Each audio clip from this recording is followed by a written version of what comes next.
klase ng kaibigan na dapat mong iwasan. Isa sa pinakanakakalungkot na realidad ng buhay ay yung katotohanan na hindi lahat ng kaibigan mo ay totoo sa'yo. Dahil alam nyo, bilang lang sa daliri natin yung masasabi nating true friends. Lalo na sa panahon natin ngayon. Kaya sa video na ito ay babahagi ko sa inyo ang top 4 na klase ng kaibigan na dapat mong iwasan. Na baka nakakasalamuha mo na, eh hindi mo pa alam. Una, user friend. Ito yung klase ng tao na kakaibiganin ka lang kasi may kailangan siya sa'yo.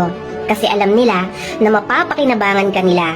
At once na wala ka ng silbi o wala na silang makuha sa'yo, hindi ka na nila papansinin.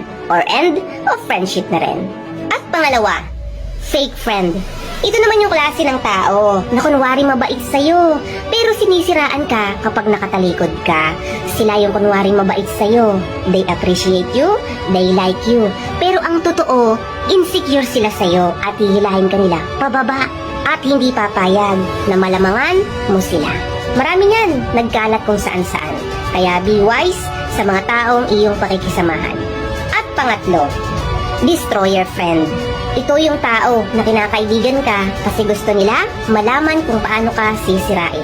Kukunin nila ang tiwala mo at aalamin lahat ng mga bagay-bagay tungkol sa'yo.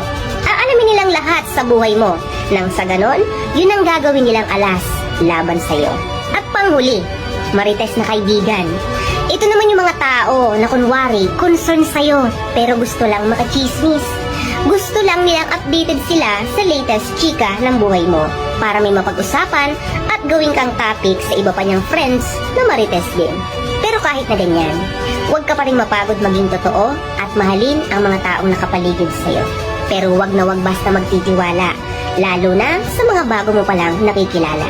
At hanggat maaari, huwag kang maging tulad nila ha, dahil angat pa rin ang totoo at walang inaapakang ibang tao.